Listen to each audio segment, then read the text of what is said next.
Hey, what's up, you guys? Welcome back to Entertainment Fanatic Reviews. I am your host, Esley Greer, and today we'll be talking about my least favorite Friday the 13th film, Friday the 13th, Part 7, The New Blood. So, before we get started with the review, I'd want to dedicate this video to two of my good friends, both of which have YouTube channels, and you should definitely check them out. First is Mickey Ross from Savini Jason, and second is Desmond from Desmond's Flicks. They both enjoy this film, and I don't. So I hope I do it justice, which I highly doubt I will, since you guys both enjoy it. So yeah, let's get started.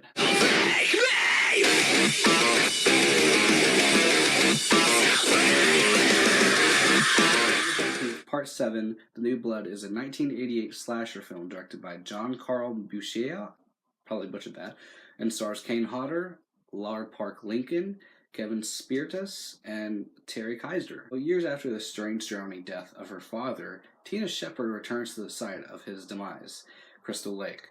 Her developing powers were responsible for ending his life, leaving Tina riddled with guilt as an adult. While deceitful Dr. Cruz tries to manipulate her abilities for his own goods, both physician and patient are in for a shock when Tina's powers unwittingly free camper killer Jason Voorhees from his watery slumber. We're going to start off with the negatives because as much as I don't like this film, I do want to end this on a positive note.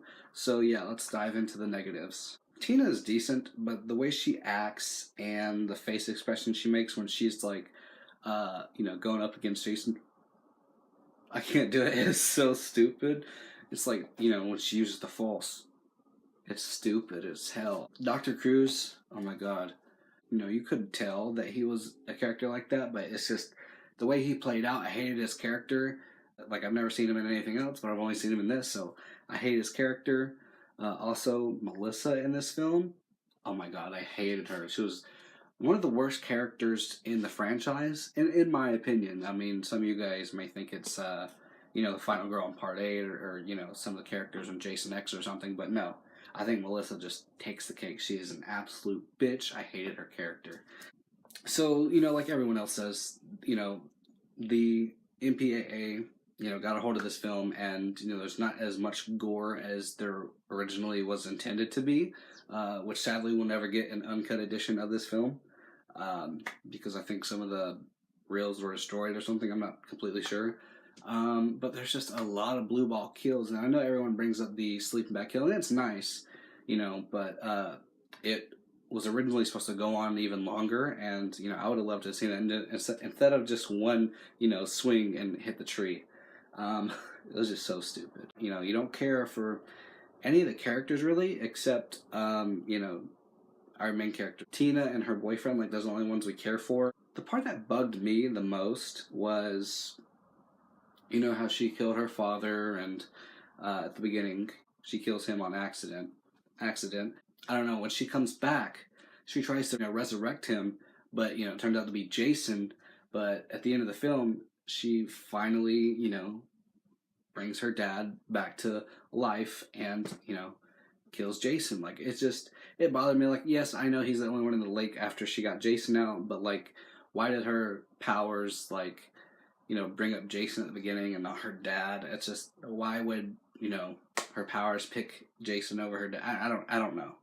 And another negative is the way he looked when he came out. Like, he's been in the water for over, I think it was 10-15 years, and his body is not really it's not decomposed or anything. It's just like he just came out of the water. He got some dirt all over him, and like, that's pretty much it. It bothered me. I'm just like, really? Like, I don't know. So, I know, like I said, this is my least favorite in the franchise, but I do have some positives. So yeah, let's move on to those positives. It was nice seeing the guy from the Night of the Living Dead remake. It's pretty cool. Like I said, I brought up the sleeping bag kill. I thought that was good. And also, when the black guy got his face crushed, from top to bottom, I know it doesn't fully show it, but it's just the idea of that kill was pretty cool. The way Jason walks around and his breathing and the way he looks is one of my favorite Jasons in the franchise, which that sucks that one of my favorite Jasons is in my least favorite film. That's just the way he looks unmasked as well. It's just badass.